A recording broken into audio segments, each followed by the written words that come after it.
Nation about the same story puts it more aptly, and on page 6 of the Daily Nation, let me just read that. Wiper House on fire, as Kalonzo criticized. A row has erupted in the Wiper powerhouse following serious differences between party leader Kalonzo Musyoka and chairman David Musila over Kitui's gubernatorial politics. Now, we're privileged to have the Wiper Democratic Movement's Secretary General with us here today, this morning, Senator Hassan Omar. And tell us what's happening in Wiper. A difference of opinion does not set a house on fire. In fact, the house is strengthened. My view is that whatever it is, whatever it takes, I think my chairman David Musila has every legitimate right. What is the genesis of the problem? I mean, my reading of it, and we have a neck today. In fact, it is one of those issues that made me say that I must go for the neck, despite the fact that my colleagues and I were at the retreat in Mombasa. The issues are the fact that I'm told emanates from a commentary that the party leader made, that he will be happy if Musila defended his senatorial because we need him in Nairobi, whereas Malombe continues to serve as governor. I think most of these narratives are being pushed by governors. They want to retain status quo. My own governor keeps making it appear like there is no legitimacy in us having an internal intra-party or intra-coalition competition. Making it appear like there is our focus should be external. Our focus is both internal and external. So I think what will happen is I believe we'll have a settlement of this matter. Yeah. What will settle the Kitui issue will be a fair and robust nomination process conducted by the National Elections Board. Both Senator Musila and Governor Malombe will be subjected to a robust nomination process in Kitui, and whoever will emerge the winner will be the flag bearer of the Wiper Democratic Movement. I think that is the general position of the party, and we have not departed. But you support the party leader Kalonzo Musyoka is in his right to express his opinion on the basis that he feels maybe the status quo must be retained. Whereas the chairman is also within his right to seek the gubernatorial position. Yes, but you say there's no fire, but when the chairman of a party storms out of a rally where the party leader is addressing, definitely there are issues. Would you imagine how that's happening in ODM? For me, the point I want to make is this. I think we've reached a stage, we're about 5-6 months to elections. I think the top leadership in all these political parties need to be very careful what they express publicly and what their favorite positions is, because very many of us who are now practicing politicians, who are seeking for these political seats, are extremely worried. We are very worried because you might find that if my party leader, for example, was to come to my area of representation and stands up and says, for me, I think I'd rather have Mr. Kangata to be the one who is going to continue being a member of parliament, and Mr. So-and-so, I think you need to leave and do this. It creates an unnecessary friction within the party establishment, first of all, and within the membership. I just think that the top leadership need to be much more careful in what they espouse publicly. Are you having such kind of a problem with the party leader in ODM? Luckily enough, the party leader in ODM hasn't made public statements in terms of announcements, in terms of who he favors in certain areas and who he doesn't. My prayers are, and my wish is that he doesn't do that, because now you are creating an issue where, like you just said, you have an issue where the party chairman is disagreeing with the party leader, even when that may be private, his private wishes, and to the extent I believe that is why the NEC is meeting. And my prayers are that that the second option, which I think I was mentioning to Senator Hassan earlier and my brother Chris, is that the Accord family needs to re-engineer itself. And agree, for example, in those areas where you have, like in the area where Malombe is running as a governor, if Musila feels very strongly that he must continue to run, and there's fear that both of them are friends to the governor, I mean to the party leader, my feeling is that they should actually, one of them should be allowed to run on one of the other Accord party ticket so that they meet at the ballot. But just let me clarify something. We're not meeting because of that issue. That issue occurred yesterday. But the NEC meeting was a spillover of the last NEC meeting we had on Thursday. And today, though, the main item on the agenda is opposition coalition, opposition unity. The thing we call NASA. Bona Chris Omalo, of course, even you had issues with the party hierarchy a few months back in terms of in terms of your ambition and what the party structure would want to see happening. Have you managed to sort out at the party level? Yeah, this also happened in Fort Kenya, and we resolved amicably. But what I want to say is I don't think Wiper is on fire. As a party leader, Vice President Kalonzo Musyoka is also entitled to his own opinion. But the issue is maybe they need to discuss and look at the merits and the demerits, do a cost-benefit analysis, and agree whether Musila should step down, or in case he doesn't want, they should be subjected to the nomination, which is allowed. Like, for instance, what happened to us in Fort Kenya.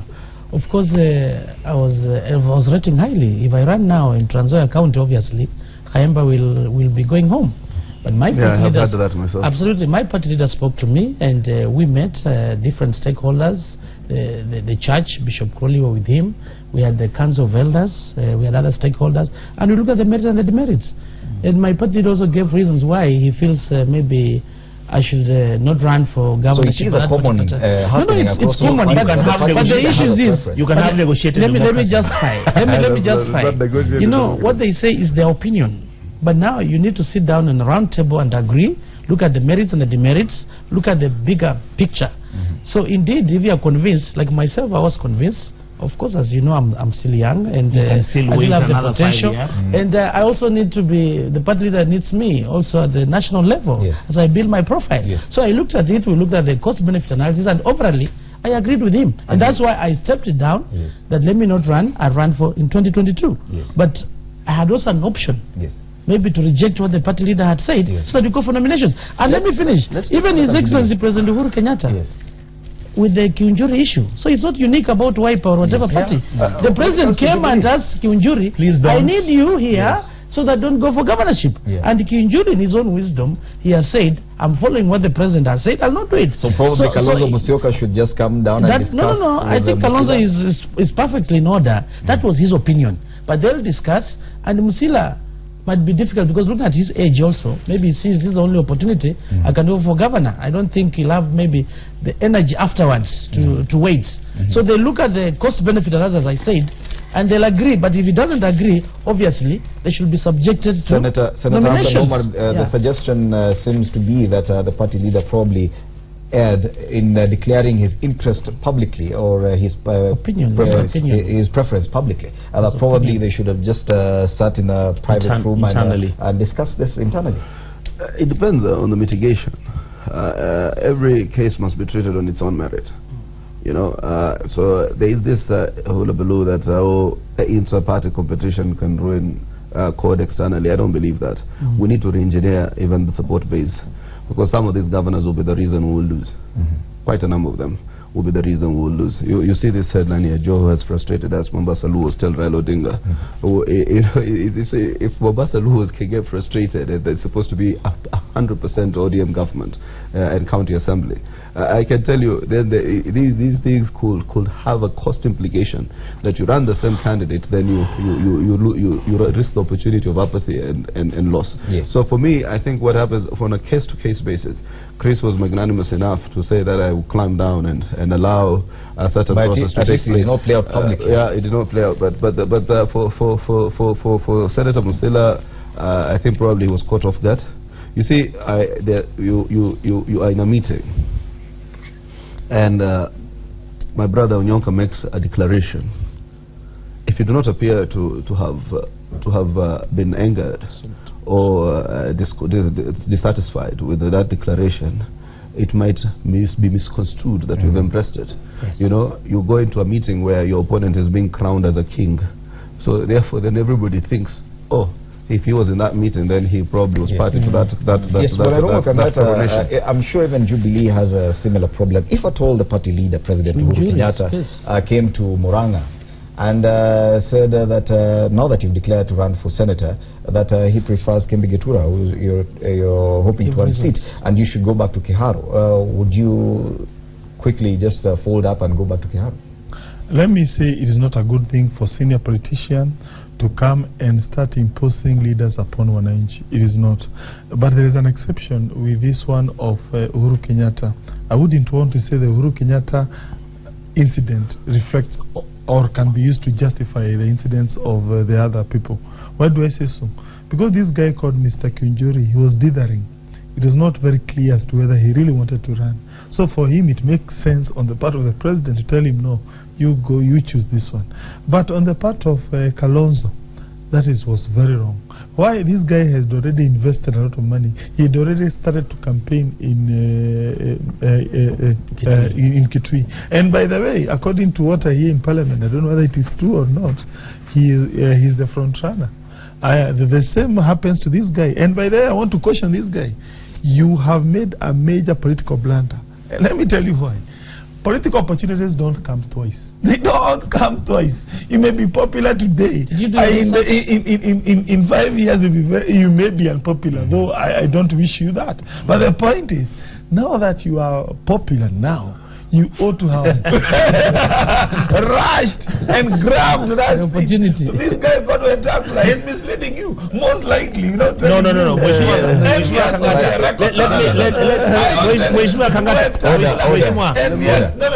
Wetangula is envious of you. You know, in politics, by the way, people hide their true intentions. Oh, sorry.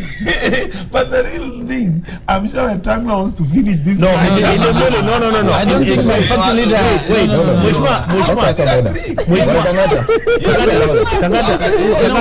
Let me. My party leader.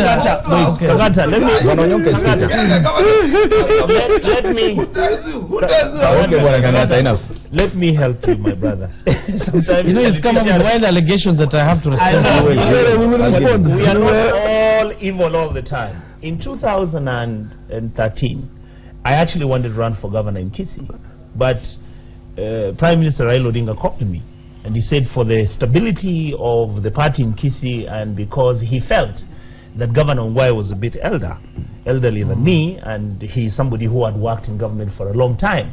The Prime Minister felt, and he sent somebody initially, and he called me, said, Richard, why don't you maintain your seat? Can you see now he's trying to unseat him now? No. Unseat him now. Look, he's a candid example. Who is trying to wait? Who is trying to wait? Kangata. So sometimes negotiated democracy works. I can hear you're making aspersions that somebody's trying to unseat me. I believe that the people of Kituruchaji South will re-elect me again. I think it's sometimes important for us to strategically make a political withdrawal. Yes. Strategic withdrawal for us to move forward. So the only problem that happened in Kitui is the public announcement, which then means the party leader negotiations is acceptable. Yes, acceptable. Yes, Bono. No, I think I need to respond to Honorable Kangata. You know, Party leader Senator Moses Wetangula, his style of leadership is very consultative and participatory. That's what I can affirm. Yeah, and he called me as our leader, as our figurehead. We looked at the pros and cons. Can I ask you one question? Just wait, let him finish. Just one question. Eh? Okay. Yes. Assume you ride as a governor, what would Wetangula have lost? I was coming to that. No. Okay. He would lose the vote. No, because he would split the vote. Yes, Bonamalwa. Continue. So this is Wetangula did not just wake up and say no. Of course, we had also key stakeholders. We had also the professional community, the church, the elder council, and everything. So we discussed, and he did not force me, but we built the scenarios. We did a cost-benefit analysis, and it was me to make a decision. Even up to now, as we speak, people are still telling me, Chris Mheshimiwa, you have to go for the governor of Trans Nzoia, because they've lost confidence in our current governor. You saw even the other day, the leadership of Ford Kenya as a party, they were trying to expel this governor because of misbehavior here and there. But as far as the party is concerned, they have no right. It was just their opinion. They have no right to expel the governor or whatever the case. Even now, I'm still having people coming to me, the professional groups, still some elders. They're saying, Chris, this is your time. You have to go and save this Trans Nzoia County. Because of time, I'm going to give each one of you a last opportunity, Bwana Kangata, to give your final submissions. You may choose to comment on this as we finish up, as well as the main headline, briefly, because our time is up. Uhuru warns Raila, president directly accuses Odinga of intention to stir political chaos during elections and threatens him with arrest. But Code Leader responds that he has been in jail before and has nothing to fear. That is a semi-headline on the Daily Nation. We've not had time to look at it, so as you make your final submissions, kindly you could mention that as well. Let's start with Bwana Kangata. Mr. Uhuru Kenyatta will not be a president in Kenya if at all he listened to the counsel of Kina Kibaki and his cohorts, because they were telling him, oh no, you have a major case in the ICC, no, another Kikuyu cannot be re-elected. But he was so wise to the extent he was able to overlook that. And therefore, I'm telling these two brothers of mine, including this man, never listen to such counsels. Some of these people, they hide political cards behind you. They are hiding a political knife to kill you politically, but they will be smiling at you. So therefore, I urge my brothers here, anyone telling you not to buy, don't listen to him, go for it. Political opportunities don't come twice.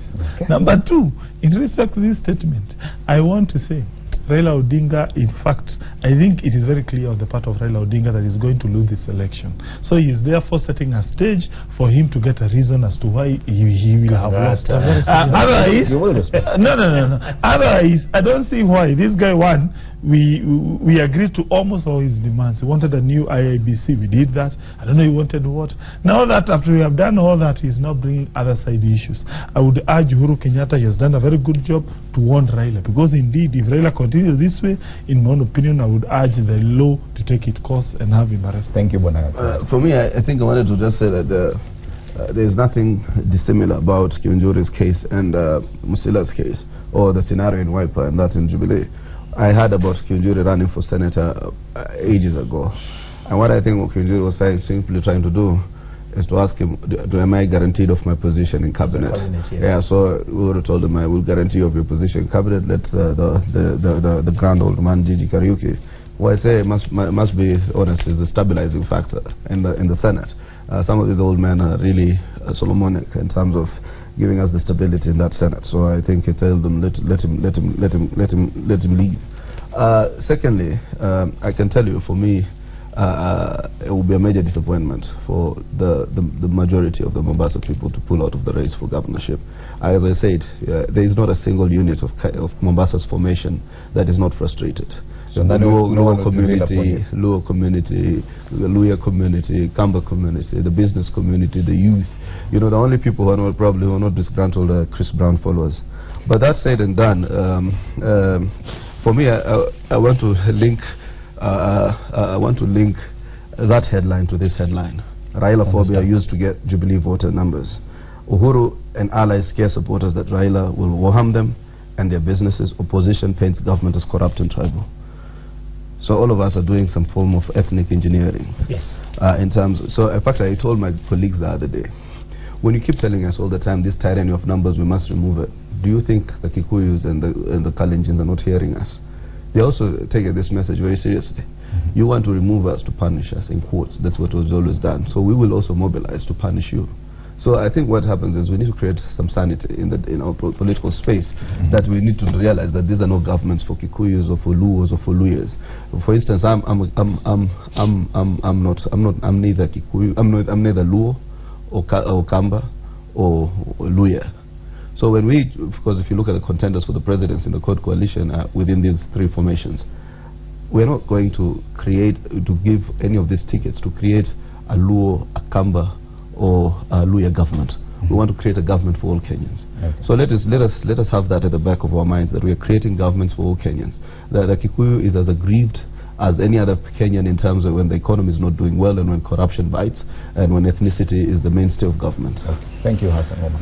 For me, I'm a very worried person. I first of all would like to echo what my friend has said, Senator Hassan, that call me Hassan, man. We insisted on my title through Richard. Thank you. I would like to plead with all our political leaders, party leaders, particularly President Uhuru, Raila Odinga, that this country at the end of it all is actually larger than any of them, is larger than any of us. I think President Uhuru must know that whatever language he uses describing Raila Odinga, if it is negative, if it is a language that is like if it's a threatening language, then the interpretation that Raila's people are going to have of that threatening language has certain political implications. I also would like to actually plead with my party leader that sometimes that he is justified to raise most of the things he raises about the Jubilee government, and in terms of the criticism he raises, it's legitimate. I think as members of the opposition, that is our responsibility. But I also think that there are certain things that he has to be a little cautious in terms of his expression and in terms of his articulation, because the interpretation of his statements is going to be viewed differently from the other side of the political divide in Kenya. But I just want to say that for me, as a country, we need to handle this country called Kenya very cautiously. President Uhuru should not threaten that he can jail Raila. I don't think Raila really cares whether he's going to be in jail or not.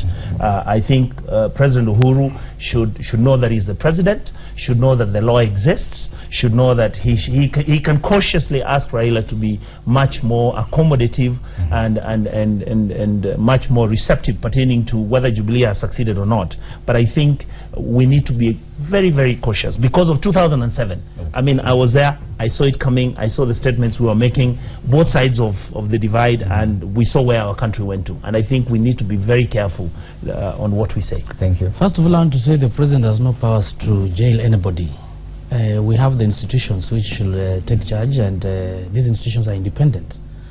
Raila Amolo Odinga has contributed so much in this country to be where we are today. And let's look at the substance of his allegations. Actually, what he said, that the NYS, the boys went to the NIS. No, NYS. Okay. NYS, the boys who are recruited using of NIS, you know, they are listing them without their knowledge for purposes of rigging. So maybe if the president should have done, it's only the IBC which has the responsibility under the constitution to list voters, not any other agency. That's not the work of NIS. And if at all NIS is doing that, actually, this is something serious. So maybe IBC needs to come out, do investigations, and issue a statement. And if at all whatever he's saying is true, it is something must be condemned. Raila Odinga came up with allegations of NYS. In the long run, what happened? It was true. Money had been misappropriated when it comes to NYS. So such an allegation coming up should be investigated.